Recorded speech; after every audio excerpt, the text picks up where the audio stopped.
स्वागत है आपका एक बार फिर से आपके अपने YouTube चैनल अनुज सर मैथ क्लासेज में। चलिए बेटा शुरुआत करते हैं आज के सेशन की। और आपको पता है कि हमारा कंप्लीट रिवीजन कोर्स चल रहा है क्लास 10th मैथ का, ठीक है। और आज है बेटा डे सेकंड और आज हम करने वाले बेटा टाइप सेकंड चैप्टर फर्स्ट की रियल नंबर हमने स्टार्ट कर रखा है बेटे। तो उसकी टाइप फर्स्ट मैंने डेमो के रूप में आपको समझाई थी और दी थी बेटे, वो सबके लिए फ्री ऑफ कॉस्ट था, ठीक है। तो आज करते बेटा डे सेकंड की टाइप सेकंड और मोस्ट इंपोर्टेंट टाइप है, बहुत बार क्वेश्चन आते हैं इस टाइप के। तो चलिए बेटा लेट्स हैव ए लुक। चलिए बेटा स्टार्ट करते हैं। टाइप 1 है आज की, ठीक है। Prove that 3 minus √5 is an irrational number given that √5 is irrational. Sample paper में भी दिया हुआ है इस टाइप का ही क्वेश्चन, तो अच्छे से तैयार कीजिएगा बेटा इस क्वेश्चन को। इस टाइप के और इससे मिलते जुलते क्वेश्चंस आपको मिलेंगे एनुअल एग्जाम में, तो इस टाइप को आप जरूर कीजिएगा। फिर चाहे क्वेश्चन कोई भी आ जाए, मैं आपको डू इट्स योरसेल्फ अपने आप करने हैं आपको, वो भी क्वेश्चन मैं दूंगा, ठीक है। तो कल मेरे को भेजना सोल्व करके। तो चलिए शुरुआत करते हैं। सॉल्यूशन हमें प्रूव करना है कि सर ये नंबर इरेशनल होगा, ऐसा आप प्रूव करके बता दो। अगर मैं पहली लाइन में लिख दूंगा कि सर ये नंबर रैशनल है और ये नंबर इरेशनल है, उनका डिफरेंस कर लो चाहे उनका सम कर लो, इरेशनल ही आएगा तो क्वेश्चन वही खत्म हो जाएगा और आपको 3 मार्क्स कोई नहीं देगा। फिर आपको 3 मार्क्स कोई नहीं देगा, एक लाइन के भले कोई 3 मार्क्स थोड़ी दे सकता है। तो यही आपको समझना है कि सर 3 माइनस √5 को आपको इरेशनल नंबर प्रूव करना है। तो क्या करो, पहले आप इसका अपोजिट सपोज करेंगे। तो sir let us suppose that this number is a rational number. इतना आप समझ चुके हो, पहले भी मैंने आपको अच्छे से क्लियर कराया हुआ है जब मैंने डीपली स्टडी करवाई थी आपकी कंप्लीट टेस्ट की या चैप्टर की बेटा। तो क्या करते हैं सर, जिस भी नंबर को इरेशनल प्रूव करना है हम उसका अपोजिट लेट करेंगे कि सर ये नंबर थोड़ी देर के लिए क्या है, रैशनल नंबर। अब आपको इस रैशनल नंबर की प्रॉपर्टी पता होनी चाहिए। तो सर अब ये नंबर रैशनल है थोड़ी देर के लिए, तो बेटा ये रैशनल नंबर है थोड़ी देर के लिए, तो हम कहेंगे सर डेफिनेटली ये वाला नंबर 100% P/Q की फॉर्म में होगा। बिल्कुल सर P/Q की फॉर्म में होगा। और कोमा वेयर हम करके लिखेंगे कि सर यहां पे Q जो डिनोमिनेटर वाली टर्म है वो कभी भी 0 नहीं होगी, and P and Q are integers. और P और Q सर इंटीजर्स होंगे, ये भी आपने हमें पढ़ा रखा है पहले, ये हमें पता है सर। अच्छी बात है बेटा, पता है। तो सर जो भी नंबर आपको प्रूव करना है उसको हम अपोजिट मानेंगे, रैशनल मानेंगे। अब ये नंबर थोड़ी देर के लिए रैशनल बन चुका, तो मैं कहूंगा इस नंबर की क्वालिटी होगी कि ये P/Q की फॉर्म में होगा, क्योंकि रैशनल है तो इस नंबर में होगा। और सर रैशनल नंबर की क्वालिटी होते हैं कि डिनोमिनेटर कभी 0 नहीं होता और P एंड Q दोनों इंटीजर होते हैं, ठीक है। अब क्या करना है सर, नेक्स्ट स्टेप बताओ। इसमें से इन दोनों में से जो विदाउट अंडररूट वाला पार्ट है उसको हम एक तरफ करेंगे, इसको हम इस तरफ लेके जाएंगे। या ये कह सकते हो कि सर जो इंटीजर पार्ट है वो एक तरफ कर लो, और जो नॉन इंटीग्रल पार्ट है जिसको अंडररूट वाला पार्ट है वो एक तरफ कर लो, ठीक है जी। चलिए सर मैं इस वाले पार्ट को इधर लेके जा रहा हूं, तो यहां पे तो बचेगा सर केवल ये बचेगा, और सर ये वाला बन गया P/Q माइनस में है 3। बिल्कुल सही है सर, आपका बिल्कुल सही है। अब क्या कहोगे सर, हम कहेंगे कि सर ये वाला पार्ट आपका कैसा है, रैशनल। ये वाला पार्ट कैसा है आपका, रैशनल। दोनों रैशनल है क्योंकि आप इसको ऐसा लिख सकते हो, भाई ये तो रैशनल है ही, और सर ये भी रैशनल है P/Q की फॉर्म में है। तो हम कहेंगे सर सिंस, बिकॉज कह दो या सिंस कह दो, क्योंकि P/Q -3 is a rational number, बिल्कुल सही है सर, ये रैशनल नंबर है, क्योंकि सर एक रैशनल नंबर है, ये भी रैशनल नंबर है, तो इन दोनों का डिफरेंस भी ऑलवेज कैसा नंबर आएगा, रैशनल नंबर ही आएगा। ये आपको ध्यान रखना है बेटा, ये आपको ध्यान रखना है कि सर रैशनल नंबर में आप चाहे सम कर लो, चाहे बेटा डिफरेंस कर लो किसी भी दूसरे रैशनल नंबर का, तो उसका आंसर भी कोई अनोदर रैशनल नंबर आएगा। बिल्कुल ये याद रखना है आपको। तो सर ये वाला नंबर तो आपका रैशनल है। अब बताओ ये वाला नंबर है किसके इक्वल, तो हम कहेंगे सर इसके इक्वल है, इसके इक्वल है, बिल्कुल है ना भाई, ये नंबर इसके इक्वल है। तो आप कहोगे सर ये नंबर रैशनल है और ये इसके इक्वल है, तो हम कहेंगे sir therefore -√5 will be also a rational number. मैंने कहा होगा, है नहीं, होगा रैशनल नंबर। बिल्कुल भाई, मैं आपसे कह दूं कि सर x की वैल्यू 7/3 है, x की वैल्यू 7/3 है, और ये 7/3 तो सर रैशनल नंबर है, 7/3 तो रैशनल नंबर है, और मैंने कहा सर ये इसके बराबर है। तो सर अगर ये रैशनल नंबर है और ये इसके इक्वल है, तो इसके अंदर भी क्वालिटी आ जाएगी कि सर ये नंबर भी कैसा होगा, आपका रैशनल नंबर होगा, क्योंकि ये इसके बराबर ही तो है। बिल्कुल, तो ये नंबर रैशनल है और ये इसके इक्वल है, तो मैं कहूंगा सर ये नंबर भी तो रैशनल होगा, फिर ये नंबर भी तो क्या होगा, रैशनल होगा। बट हम कहेंगे but it is given that, लेकिन ये गिवन, ये दिया हुआ है, but it is given that √5 तो कैसा नंबर है, irrational. But it is given that √5 is an irrational number. ये तो सर गिवन है, कैसे भूल गए आप, कैसे भूल गए सर, ये तो गिवन है। और क्या गिवन है, √5 एक इरेशनल नंबर है। बिल्कुल, अगर ये इरेशनल नंबर है तो हम कहेंगे सर सो माइनस के √5 is also an irrational number. तो √5 माइनस √5 भी कैसा नंबर होगा, ये भी एक इरेशनल नंबर होगा। बिल्कुल, अगर √5 इरेशनल है तो माइनस लगा दो, चीज का प्लस लगा दो, वो इरेशनल नंबर होगा। तो हम कहेंगे सर अभी आपने कहा कि सर मैंने इसको सोल्व किया, इसको सोल्व करते हुए कहा कि सर हम फाइनल कंक्लूजन पहुंच गए कि सर ये नंबर तो रैशनल है और ये इसके बराबर, तो ये भी रैशनल नंबर होगा। लेकिन गिवन तो ये दे रखा है कि ये नंबर तो रैशनल है ही नहीं, ये नंबर तो इरेशनल है। तो इट मींस क्या हो गया, जो हमारा पोजीशन था वो रॉन्ग हो गया। तो हम कहेंगे sir which is a contradiction. अब आपको क्या लिखना है, therefore which is a contradiction to our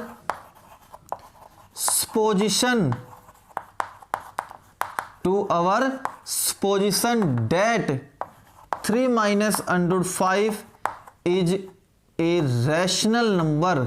भाई गलत हो गया। आप भाई किसी चीज को मैं सोल्व कर रहा हूं, किसी चीज को मैं सोल्व कर रहा हूं रैशनल नंबर लेके, लेकिन मैंने सोल्व करते करते लास्ट में पाया कि नहीं बेटा जी, आपने तो कह दिया कि ये रैशनल है और ये भी रैशनल होगा। मैंने कह दिया, फाइनल आंसर मैंने क्या निकाला, फाइनल आंसर मैंने ये निकाला कि ये नंबर भी रैशनल नंबर होगा। लेकिन हमें तो ये गिवन दे रखा है कि ये नंबर तो इरेशनल है, तो ये गिवन दे रखा है, तो इस बात को झुटला ही नहीं सकते हम, इस बात को तो मैं गलत साबित कर ही नहीं सकता। तो मैं कहूंगा सर ये नंबर रैशनल होगा, लेकिन मुझे तो ये दिया हुआ है कि ये नंबर तो इरेशनल है, और ये नंबर इरेशनल है तो माइनस टाइम्स ऑफ √5 भी रैशनल होगा। तो जो हमने सपोज किया था वो गलत है, जो हमने सपोज किया था वो गलत है। और सपोज किया क्या था कि ये नंबर रैशनल है, मतलब ये नंबर रैशनल है, वो सपोजिशन गलत है। इट मींस ये नंबर रैशनल नहीं है, तो ये नंबर कैसा होगा, इरेशनल। तो हम कहेंगे सर हैंस ये वाला number is an irrational number है, ऐसा आपको लिखना है। ये आपको देगा बेटे 3 मार्क्स, ये आपको देगा 3 marks. As it is pattern आपको एग्जाम में सोल्व करके आना है, ताकि एक सिंगल पॉइंट, सिंगल मार्क्स भी आपका डिडक्ट ना हो। ठीक है बेटा। तो इस तरीके से तैयारी करनी है आपको फाइनल एग्जाम के लिए। जब आप कहोगे सर यस सर मैं रेडी हूं 80/80 मार्क्स के लिए, अब आ जाओ क्वेश्चन पेपर में कोई भी क्वेश्चन, इस टाइप का कोई भी क्वेश्चन आ जाओ, सर मैं जरूर करके आऊंगा या सर मैं जरूर करके आऊंगी ये क्वेश्चन, बिल्कुल सर। तो मैं इस टाइप के आपके सामने क्वेश्चन रख रहा हूं, एक दो जो आपको सोल्व करने हैं और मेरे को सेंड करने हैं। ठीक है बेटा, मेरे व्हाट्सएप नंबर पर आप सेंड करोगे। तो चलिए जल्दी से इसको नोट डाउन कर लीजिए बेटा, एक एक पॉइंट आपको नोट करना है, एक एक क्वेश्चन आपको नोट करना है। और ध्यान रहे आप भी नोटबुक बनाओगे।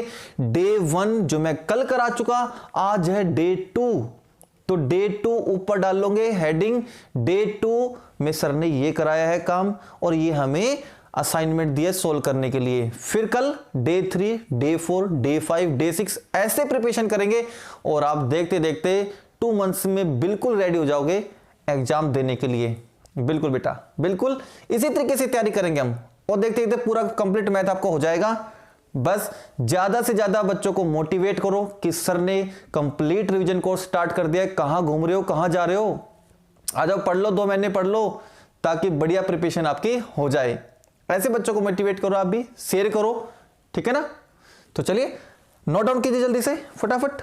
चलिए बेटा टाइप फर्स्ट हमने की है और टाइप फर्स्ट के जो रिलेटेड क्वेश्चंस हैं वो आपकी स्क्रीन पे दिख रहे होंगे आपको, ठीक है। ये क्वेश्चंस आपको करने और मेरे को सेंड करने। करते हैं टाइप सेकंड स्टार्ट बेटा, लेट्स हैव ए लुक। चलिए बेटा टाइप सेकंड स्टार्ट करते हैं और टाइप सेकंड है बेटा, इसमें हमें प्रूव करना है कि prove that √3 is an irrational number. अगर आपकी बेटा किस्मत अच्छी नहीं हुई तो एग्जाम में ये वाला क्वेश्चन भी, ये वाले टाइप भी आ सकते हैं जिसमें प्रूव करना हो prove that √3 is an irrational, prove that √5 is an irrational, prove that 3√2 is an irrational, कुछ भी आ सकता है। इसका मल्टीपल भी लगा सकता है 2√3, 3√2, कुछ भी आ सकता है, ठीक है। अगर पेपर इजी बना जिसकी 90% 99% पॉसिबिलिटी है कि इजी आने की, तो टाइप फर्स्ट आएगी जो इससे पहले की हमने। अगर आपकी किस्मत ही अच्छी नहीं हुई तो टाइप सेकंड भी आ सकती है। हार्ड नहीं है, हार्ड नहीं कह सकते इसको, थोड़ा सा लेंथी कह सकते, थोड़ा सा लेंथी कह सकते। लेकिन अगर आपने 3 से 4 क्वेश्चन की प्रैक्टिस कर ली जो मैं दूंगा, तो ये क्वेश्चन भी आपके लिए कुछ भी नहीं रहेगा, कुछ भी नहीं रहेगा। आप देखते चलो। तो सर इसमें कैसे फंडा है, कैसे इसको सोल्व करेंगे, इसमें भी हमें प्रूव करना है कि ये नंबर प्रूव करो कि ये नंबर कैसा होगा, इरेशनल होगा। तो मेरे बच्चों पहले तो वही मानेंगे कि सर इस नंबर को थोड़ी देर के लिए मान लो कि ये रैशनल है। तो बेटा जी चलो शुरू हो जाओ। लेट अस सपोज दैट, या मैं लाइन खींच देता हूं ताकि 2 पोर्शन डिवाइड हो जाए। Let us suppose that this number √3 is a rational number. अब ये नंबर थोड़ी देर के लिए क्या बन चुका, रैशनल नंबर बन चुका, ठीक है सर, रैशनल नंबर बन चुका। तो इसकी क्वालिटी बता दो अब। तो बेटा जी ये नंबर अब रैशनल नंबर है, तो मैं कहूंगा देयरफॉर इस √3 की क्वालिटी होगी कि ये सर P/Q की फॉर्म में होगा, बिल्कुल। और टाइप सेकंड में क्या नई बात पढ़नी है आपको वो भी देखो कि सर अब ये नंबर थोड़ी देर के लिए P/Q में बन चुका, तो P/Q की क्वालिटी क्या है। क्वालिटी में ये कहूंगा कि सर Q तो नॉट इक्वल्स टू क्या होगा, 0 होगा। अच्छा जी, and P and Q are integers होंगे। P और Q क्या होंगे बेटे, इंटीजर्स होंगे। आल्सो ये भी आपको याद रखना है, also HCF of P and Q is equals to 1। इसको ध्यान से समझो, इसको ध्यान से समझो। टाइम लगेगा, एक बार समझाने में टाइम लगेगा, लेकिन समझ में आ गया तो फिर आपके माइंड में फिट हो जाएगा, सर ये क्यों लिया, ये क्यों लिया। तो सर जो प्रॉपर रैशनल नंबर होंगे, जो प्रॉपर रैशनल नंबर होंगे वो दोनों नंबर P और Q का कॉमन जो फैक्टर बनेगा वो 1 बनना चाहिए। इट मीन्स ये दोनों नंबर ऑलवेज को प्राइम होंगे। जो सबसे सिंपलेस्ट फॉर्म होती है रैशनल नंबर की वो आपको लिखनी है। जैसे आप कहोगे सर 6/15 यस रैशनल है, लेकिन ये प्रॉपर फॉर्म में नहीं है। प्रॉपर फॉर्म में बनाने के लिए सर 3 दूनी 6, 3 पंजे 15, ये कटेंगे सर 2/5। अब चेक कर लो, इस 2 और 5 का HCF अलग अलग लो, 2 और 5 के कॉमन फैक्टर बनाओ, कॉमन फैक्टर आपको 1 ही मिलेगा। इन दोनों नंबर का 2 और 5 का HCF 1 ही मिलेगा, उसको बोलते हैं प्रॉपर रैशनल नंबर। तो कह रहा है कि सर ये दोनों नंबर ऐसे होंगे जिनका कॉमन फैक्टर क्या होगा, 1 होगा। और इस वाली चीज को, ये वाली चीज नहीं लिखते तो आप ये भी लिख सकते हो कि sir P and Q are coprime. Coprime क्या होता है, ऐसे कोई भी दो नंबर जिनका HCF 1 आता हो, जिनका कॉमन फैक्टर केवल 1 ही आता हो, 1 के अलावा कोई कॉमन फैक्टर नहीं आता, उसको बोलते हैं रैशनल नंबर। को प्राइम बोलेंगे उसको, ठीक है ना। तो को प्राइम की डेफिनेशन क्या हुई, को प्राइम की डेफिनेशन हो गई सर ऐसे दो नंबर जिनका HCF ले तो 1 आए, उसको बोलेंगे को प्राइम। और अच्छे समझे तो सर ऐसे दो नंबर जिनका कॉमन फैक्टर केवल 1 आए, 1 के अलावा और कोई कॉमन फैक्टर ना आए, उसको बोलेंगे प्रॉपर रैशनल नंबर, ठीक है ना। और यही बातें मैं आगे चल के गलत साबित करूंगा कि हम कहेंगे सर इसका जो फाइनल आंसर आएगा ना, उसमें P और क्या होगा, कॉमन फैक्टर 1 नहीं आएगा, कोई दूसरा नंबर आएगा। इसलिए जो हमने सपोज किया वो गलत है, और ये गलत है तो ये रैशनल नंबर नहीं होगा, वो क्या बन जाएगा, इरेशनल। बिल्कुल ठीक है सर। आगे चलिए सर, क्या करना है इस टाइप के लिए, आगे क्या करना है, जो डिनोमिनेटर में वो क्रॉस मल्टीप्लाई में चला जाएगा सर, ये बन जाएगा √3Q प्लस में बराबर बन जाएगा बेटा P। बिल्कुल सही है सर। अब क्या करना है, स्क्वेयरिंग बोथ साइड करनी है, इसका स्क्वायर करोगे तो सर 3 आएगा, इसका स्क्वायर करोगे तो सर क्या स्क्वायर आएगा, और इसका स्क्वायर करोगे तो सर P स्क्वायर आएगा। बिल्कुल सही है। अब क्या करना है सर, तो मैं कहूंगा सर सिंस, क्योंकि ये 3 किसको डिवाइड करता है बेटा, 3 को, बिल्कुल 3 को डिवाइड करेगा। तो कहूंगा सर ये 3 है वो डिवाइड्स करता है किसको, P स्क्वायर को। तो हम कहेंगे सर दिस इंप्लाइज ये 3 डिवाइड करेगा किसको, P को। आप स्क्वायर हटा दो तब भी डिवाइड करेगा, अगर मैं कह दूं सर ये 2 डिवाइड करता है 4 के स्क्वायर को, बिल्कुल करेगा। 4 का स्क्वायर कितना आएगा, 16। 2 डिवाइड करेगा 16 को, तो क्या मैं ये स्क्वायर हटा दूं, क्या डिवाइड नहीं करेगा ये इस नंबर को। अब वो सर यस करेगा, बिल्कुल करेगा सर। तो वही मैंने कहा है कि सर 3 डिवाइड करेगा P स्क्वायर को, तो सर 3 डिवाइड करेगा P को भी। और P को क्यों डिवाइड करेगा, P के मल्टीपल में कितना लिख दो, मैं कहता हूं सर 2 4 को डिवाइड करता है, क्या मैं इसका मल्टीपल ये लगा दूं 4 दूनी 8, क्या 2 इसको डिवाइड नहीं करेगा। सर इसका मल्टीपल में 3 लगा दूं 4 3 12, क्या 2 इसको डिवाइड नहीं करेगा, बिल्कुल करेगा सर, बिल्कुल करेगा। तो यही आपको लिखना है। तो सर 3P स्क्वायर को डिवाइड करता है तो 3P को भी डिवाइड करेगा, और देयरफॉर मैं सर इस वाली लाइन को लिखूंगा कि सर जो P होगा वो इक्वल टू 3M लिखोगे। ये आपको याद रखना है। अगर ऐसी सिचुएशन कहीं भी बन जाए, कि 3 डिवाइड्स करता है P को, तो आप बोलोगे सर P इक्वल टू क्या होगा, 3M होगा। ये आपको याद रखना है, इतना समझ में आ गया। अब क्या करना है सर, ये जो P की वैल्यू आई है ना, आपको इक्वेशन नंबर फर्स्ट में रखनी है, और ये आपकी इक्वेशन नंबर सेकंड है। ये सर ये P की वैल्यू इक्वेशन नंबर फर्स्ट में रख दो, तो हम कहेंगे सर फ्रॉम फर्स्ट में चलो, तो हम कहेंगे सर यहां तो आपके पास है 3 क्या square is equals to sir P square. P की वैल्यू भर दो बेटा, P की वैल्यू ये रही, तुम कहेंगे सर ये रही 3M है P की वैल्यू, और उसका स्क्वायर हो गया सर, ये आएगा 3 क्या square is equal to 9M square. बिल्कुल सही है सर। और ये सर 3 नीचे जाएगा डिवाइड हो गया, तो सर ये 3M स्क्वायर बचेगा। बिल्कुल हो गया, ये 3 डिवाइड में चला गया, 3M स्क्वायर बच गया। अब देखो एक सिचुएशन ऐसी यहां भी आई थी, जैसी सिचुएशन यहां है वैसी सिचुएशन यहां थी।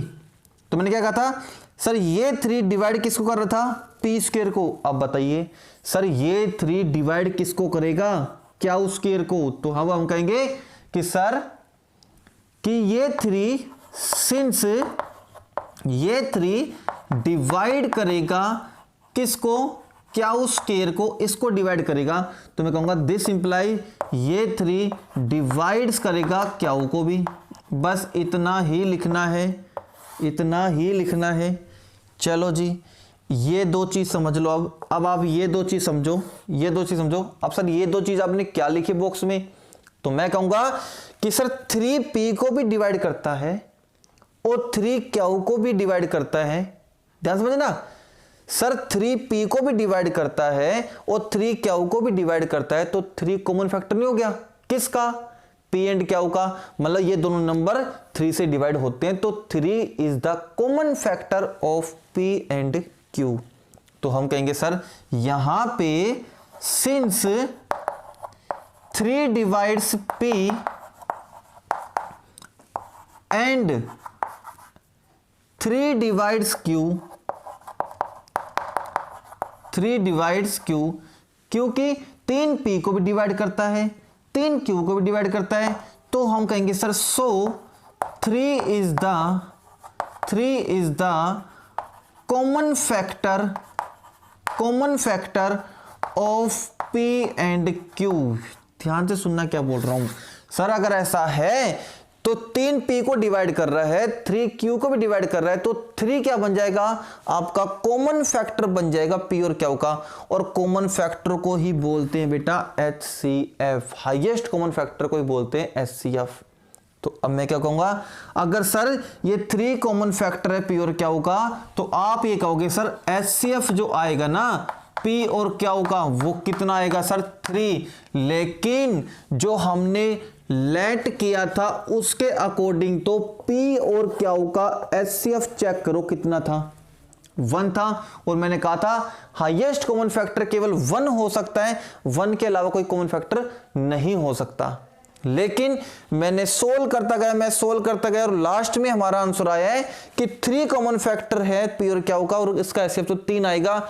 ये बात गलत साबित हो गई, ये बात गलत साबित होगी। हमारा कॉमन फैक्टर 3 आ रहा है बट आना चाहिए था 1। तो मैं ये लिखूंगा sir which is a contradiction, which is a contradiction to our position that. और क्या डेट? ये वाला √3 इज ए रैशनल नंबर। ये लाइन आपको लिखनी है कि सर ये जो आपने कॉमन फैक्टर 3 निकाला है वो तो गलत है, वो तो गलत है। कि सर आपने तो माना था कि अगर मैंने इस वाले नंबर को मैं रैशनल मानता हूं, सुना ध्यान से, अगर मैं इस वाले नंबर को रैशनल मानता हूं तो उसका कॉमन फैक्टर तो 1 आना चाहिए। तो सर मैंने इसको नंबर को रैशनल मान लिया और जैसे मैं सोल्व करता गया उसका तो फाइनल आंसर ये आ रहा है, उसका कॉमन फैक्टर 3 आ रहा है। इट मींस जो हमने माना था वो गलत था और हमने माना था कि √3 रैशनल है, वो गलत है। तो हम क्या कहेंगे सर? हैंस कहेंगे √3 इज एन इरेशनल नंबर। ये फाइनल लाइन आपको लिखनी है कि सर √3 तो कैसा नंबर होगा? इरेशनल नंबर होगा। That's all. सारे क्वेश्चन आपको बेटे जो भी इस टाइप के क्वेश्चन होंगे सारे एज इट इज आपको करने हैं। आप कहोगे सर √5 का आ गया तो कैसे करेंगे? तो बेटा यहाँ √5 लिखोगे, यहाँ √5 लिखोगे, √5 आ जाएगा √5 और √5 का स्क्वायर कितना होगा? 5 होगा। ये दोनों एज इट इज चलेंगे। सर हम कहेंगे सर 5 डिवाइड करता है p स्क्वायर को, तो 5 डिवाइड करेगा p को, तो p इक्वल टू हो जाएगा 5m। इसकी वैल्यू मैं यहां भरूंगा तो यहां तो आपको 3 की जगह क्या मिलेगा? 5 क्या स्क्वायर, और यहां बन जाएगा 25। 9 की जगह 5, 3 की जगह 5 आएगा, तो 5 का बन जाएगा 25 p स्क्वायर। ये 5 नीचे जाएगा तो 5 पे कट जाएगा। फिर से शुरुआत करेंगे। सर 5 डिवाइड करेगा क्या स्क्वायर को, तो 5 डिवाइड करेगा p को। मतलब जहां भी 3 आ रहा था वहां हम 5 रखेंगे, जहां पे 9 आ रहा है वहां पे हम रखेंगे 25, क्योंकि 3 का स्क्वायर 9 है तो 5 का स्क्वायर बनेगा 25। तो सिंपल 3 की जगह पे क्या रखना है आपको? 5, √3 की जगह पे √5, 9 की जगह पे 25 एंड दैट्स ऑल। इसी तरीके से सारे क्वेश्चन करने हैं आपको, कोई भी क्वेश्चन आ जाए 2 से 3 क्वेश्चन की आप प्रैक्टिस कर लोगे तो आपको ये सारी स्टेटमेंट याद हो जाएगी कि कहां कौन सी स्टेटमेंट सेट करनी है। कुछ क्वेश्चन लॉजिकल होते बेटा, कुछ क्वेश्चन लॉजिकल होते हैं जिनके स्टेप्स आपको माइंड में याद रखने ही होते हैं कि अगला स्टेप ये चलेगा, अगला स्टेप ये चलेगा, अगला स्टेप ये चलेगा, ठीक है ना। तो टाइप सेकंड थी आज की, ठीक है। तो कल ये चैप्टर मैं एंड कर दूंगा। कल मोस्ट इंपोर्टेंट जो 1 मार्कर क्वेश्चन है, इस चैप्टर के जो 1 मार्कर क्वेश्चन मैं वो लूंगा एलसीएम और एचसीएफ से रिलेटेड। 3 ही टाइप इसके अंदर आती है, इस चैप्टर में 3 ही टाइप आएगी, ठीक है ना। फर्स्ट टाइप है बेटा कि सर जो इरेशनल नंबर है वो कैसे प्रूव करेंगे, और इरेशनल नंबर के 2 टाइप है, मैंने दोनों टाइप आपको करा दी। इन 2 टाइप से बाहर कोई क्वेश्चन आएगा नहीं। और ये भी सुन लो 101% इस टाइप का क्वेश्चन जरूर आएगा, टाइप 1 आए चाहे टाइप सेकंड आए, जरूर आएगा। सेकंड टाइप है बेटे कि सर एचसीएफ और एलसीएम कैसे निकालेंगे। एक नंबर गिवन है, दूसरा नंबर नहीं गिवन, लेकिन उनका एचसीएफ गिवन है, उनका एलसीएम गिवन है, तो हम दूसरा नंबर भी फाइंड आउट कर सकते हैं, ठीक है बेटा। ये आपको समझना है अच्छे से एक एक पॉइंट को। तीसरी टाइप बनती है सर टर्मिनेटिंग डेसिमल और नॉन टर्मिनेटिंग डेसिमल की, वो हम कल करेंगे बेटा, ठीक है। दोनों टाइप फिनिश करूंगा, एचसीएफ और एलसीएम वाली, और प्लस में टर्मिनेटिंग और नॉन टर्मिनेटिंग डेसिमल की। और फिर मैं आपको दूंगा असाइनमेंट जो आपको सोल्व करने हैं। क्लियर बेटा। तो आज के लेक्चर में केवल इतना ही। अगर आपको लेक्चर अच्छा लगा बेटा तो please like, subscribe and share जरूर कीजिएगा। शेयर का मीनिंग है अपने दोस्तों को बताओ, ठीक है ना। लिंक शेयर नहीं करना, लिंक शेयर नहीं करना, अपने दोस्तों को बताना कि सर ने रिवीजन कोर्स स्टार्ट कर दिया और बहुत ही लो कॉस्ट में ये लेक्चर रखा है ताकि सभी बच्चे इसका बेनिफिट उठा सके। मैं फिर से कह रहा हूं, अगर कोई बच्चा फीस नहीं दे पाता इकोनॉमिक कंडीशन की वजह से, तो मैं उसको ये course free of cost provide कराऊंगा, बिल्कुल फ्री ऑफ कॉस्ट कराऊंगा। लेकिन वो बच्चा पर्सनली मेरे से बात करे, मेरे को मैसेज करे कि सर मेरी इकोनॉमिक कंडीशन ठीक नहीं है, प्लीज मेरे को ज्वाइन करना है और मैं अच्छे मार्क्स ला कर दिखाऊंगा सर आपको, तो बिल्कुल मैं उसको बैच ज्वाइन बिल्कुल कराऊंगा, ठीक है बेटा। तो चलिए बेटा आज के लेक्चर में बस केवल इतना ही। कल मिलते हैं एक और एनर्जेटिक लेक्चर के साथ बेटे, तब तक आप बने रहिए अनुसर के साथ। हैव ए नाइस डे बेटा, थैंक यू।